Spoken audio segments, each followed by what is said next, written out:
खुलुमबाय गोजोन फुंबिलिनि गासैबो बडलेण्ड बुब्लिनि अनसायगिरिफोरखौ बरायग्रोबाय। दिनै 26 फेब्रुवारि रबिबारनि फानजामुथिखौ फरायथिनो लादों आं गेवलां हाज'वारिया। फानजामुथिनि गिबियाव दं मेष राशि। गोसोनि बाथ्राफोरखौ बुंथिनो हानाय नङा। गोनो गोथो गोसोजों जेबो आवगायनो हानाय नङा। वृष राशि। समाजाव मान मोनगोन। मान सन्मानखौ लानानै गोसोआ गोग्गानाय लागोन। मोजां समजों थांगोन। मिथुन राशि। नखराव दावराव दावसि जागोन। एसे जेंनाखौनो गिदिर खालामगोन। दुखुजों समखौ बारहोहरनांगोन। कर्कट राशि। नखराव मोजां खामानि जागोन। नखरनि गासै बाय बाहागिफोरा ज' जागोन। गोसोआ गोथार जाफुंसारनाय मोनगोन। सिंह राशि। नाङा फाङा खोथा रायज्लायगोन। समाजाव सावरायजागोन। मोजां खामानियाव गोसो होनाय नङा।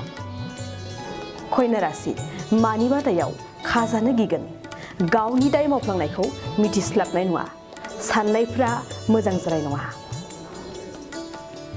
तुला राशि। गोसोआव माबा मोनसे सानहाबनानै मेंनाय फैगोन। खामानिफोरखौ खस्थ'यै मावगोन। मोजां फिथाइ मोननो हास्थायगोन। वृश्चिक राशि। जेंनानिफ्राय उदां जागोन। नखराव गोजोन सुखि साग्लोबगोन। बिसि फिसायनि गेजेराव समा गोजोनै थांगोन। धनु राशि। मोजां सान। मोजां खामानि मावनानै मुं गोसारगोन। गुबुनजों बाख्नायजागोन। साननाय हनायफ्रा दाजाबथा। मकर राशि। देहानि थाखाय मोजां सम जानाय नङा। देहायाव सानाय सुनाय जागोन। देहानि फारसे जोथोन लाखिगोन।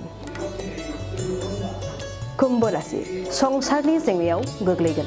नखरनि बायदिसिना जेंनाफोरखौ लानानै हारसिङैनो दुखु जानांगोन। मीन राशि। दिनै नोंथांनि गोथार सान। हरखाब माबा मोनसे जाफुंसारनो हागौ। गोरिब सुबुंफोरनि थाखाय मोजां खामानि मावगोन। दिनै सानसेनि राशि फरायथियाबो एसेनोसै। आसा खालामो नोंथांनि दिनैनि साना मोजाङै मोजां थांगोन।